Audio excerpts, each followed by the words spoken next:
Hey, good morning, everybody. Welcome back to ShortSalePowerHour.com. I'm Kevin Kauffman and my partner Fred Weaver, and we make up Group 4610, Arizona's funniest and premier short sale team. Notice I haven't let the funny thing go yet. You haven't? No, we're absolutely outspoken funny. And controversial. Most controversial and outspoken short sale team in Arizona, known to man.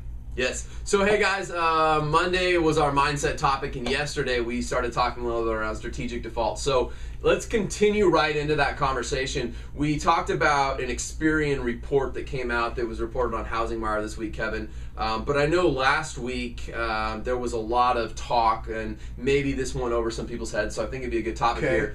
Fannie Mae has come out recently and essentially said we're going to start penalizing borrowers more who are strategically defaulting. Yeah. Now, they're not saying that we're not going to approve their short sales. They're saying we're they're actually not. They didn't even mention the word short sale in that. No. They in fact said that we're going to penalize people that strategically defaulted and let their home go to foreclosure, and we're going to penalize them not by suing them, blah blah blah. We're going to penalize them by not allowing them to qualify for a home again. They're going to change it from 5 years to 7. 7 years. So essentially, Fannie Mae's stance is if you strategically defaulted, let the home go to foreclosure. Instead of being eligible to buy a home with a Fannie Mae loan in 5 years from now, the wait period will now be 7 years. Now, I might be speaking out of turn, but I didn't hear or have not personally seen in writing yet any changes to the short sale. To the strategic short sale? Maybe they don't think that happens. Okay, so no, I'm just saying maybe. Yeah. No, they just haven't caught up to it yet, or somebody wrote it wrong. Well, here's the funny part. I don't know. What makes a strategic defaulter in Fannie Mae? I believe they said they're going to launch, quote, investigations into files where they think that's happened. How are they going to do that? They can barely approve the short sales they have coming over their desk. Well, and they're not even always doing that. And they're still working on a bunch of portfolios on their REOs. Yeah, and now they've got the government trying to back out from the... I mean... And correct me if I'm wrong, but while you and I were traveling on vacation, didn't they get removed from the...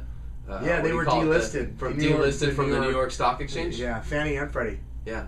So no more NYSE little ticker. Well, yeah, you have to be worth at least 2 pennies a share to be on there. Got it. Okay, it's actually $1, but whatever. Okay, got it. They've actually been walking. Okay, so that's part 1 of today's episode. Just letting you know those changes. If we can find a link to an article or something where we can link you back to that, we'll put that here on the website. Our webmaster can put that right down there. And if anybody finds anything relative to short sales that we might have missed, because it's possible we're not all day on the internet. We're actually on the phones getting short sales approved.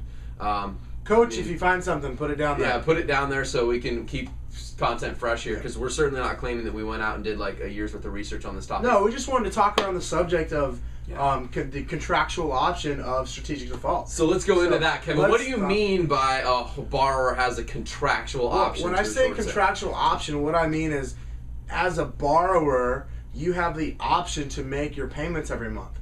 And when you don't, the bank has a remedy, or the lender, whatever, investor, if you will, has a remedy of foreclosure, right? That's what they can do. You can pay or not pay, and they can foreclose or they can receive your payments. When you're not paying, again, they can foreclose, or if you present them with a short sale offer, they can agree to accept it or not accept it. And if they don't accept it, obviously it's going to be a foreclosure, or like you've pointed out in the past, they can let you live there for free for the rest of your life, which is not a likely scenario. So, let me play devil's advocate. Okay. A lot of people... I'll just play it. So, Kevin, I think it's wrong, potentially un-American, and potentially just not meeting your word or your commitment to not pay your mortgage. Okay. How can you justify, Kevin, that it's okay for somebody not to pay their mortgage when they have an agreement in place to pay it on a monthly basis? Well, I'll be honest, Fred. I can't speak for everybody, and I don't know what makes you feel guilty about your actions. But what I can tell you, what does not make me, because I don't actually carry around a lot of guilt. Okay. But if you just want to get down to the nitty-gritty contract things, it's an option in the contract. It says, if you go back and read your deed of trust, read the note, and it talks, there's a section in there on remedies. So you're telling me the note says that I borrowed $200,000 at 6% interest, and the payment adjusts, and here's all the blah, blah, blah, blah, and it says if I don't pay, then here's what happens. This is what happens. Yes. So now that is an option, meaning option A would be to make the payments, and if you borrow $200,000, you're going to pay them $650,000. Okay. Option B would be if you stop making payments. Then the lender has a Now the remedy balls- to they have a take remedy. the home back, accelerate the note, blah blah blah blah blah blah blah blah blah. Foreclose, short sale, whatever. They have. Got it. They have those rights, and it's a contractual option, just like the Mortgage Bankers Association of America had the contractual option to walk away strategically from one of their mortgages on like a $95 million building. Yes. That was also an option, and I'm not,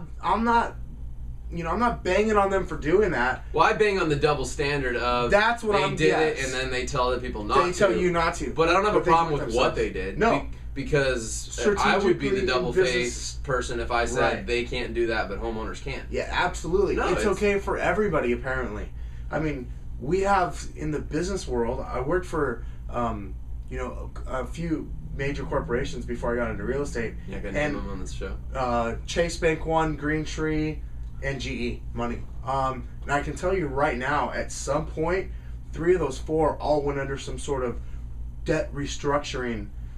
Oh, so they restructured. Okay. Because Okay. it was a contractual option.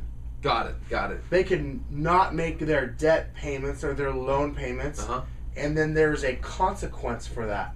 So who's to say what's right or wrong? Consequence like somebody buys you out, you restructure, or the here's what government I gives can you money. promise you, Fred. If you don't make payments strategically again, you're not going to go to hell because of that. Oh no, I mean my God's all about grace. I got that part. Right. Yeah. Then what else is there to worry about? Nothing. So you mean the bank can't come and take my car No. because their loan's not secured to my car? Secured by the property. They can't go into my bank accounts, my 401ks, my IRAs, and take That's my the money. beauty of it. No. They can't come knock on my door. No. And Well, they can, but and threaten to like throw me to jail or right. something. But that's illegal, and then you can Yeah. throw them in jail. Okay, so their limitation, if I strategically default on a loan, would be to foreclose on the home. Yeah. And if the terms of the note allowed them to, they could potentially, if the terms of the note and the state and all that, The state file laws- a deficiency Sure, judgment. sure, And if a the state deficiency law- judgment is like a legal piece of paper that gets filed Yeah. in the courts, and then Yeah, it's again, probably worth it the doesn't throw papers you in right jail. on. It doesn't put your car. No. It lands on your credit report, and it says you owe them this much money. Like that's the worst they can do if they can even do that. Yeah. Got it. Good and stuff. if I don't pay that for 7 or 10 years, what happens to it?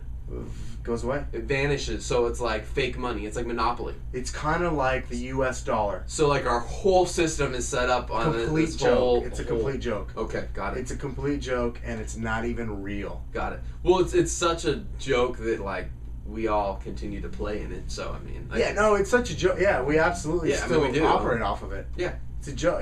It's not even worth the paper it's printed. I don't even know how long we've been talking. Probably I've been too long. enjoying this conversation. So I don't know am if they have or I not. hope they got something out of it today. But I enjoyed it. So I'm going to wrap it up, and on 3, we'll just close this up. Come on back tomorrow. Tomorrow, I've got a report right here that was done by Deutsche Bank.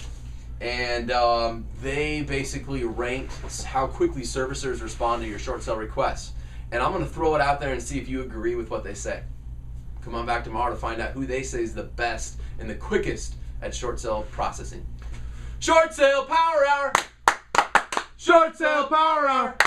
I didn't do the 1, 2, 3. Crush it!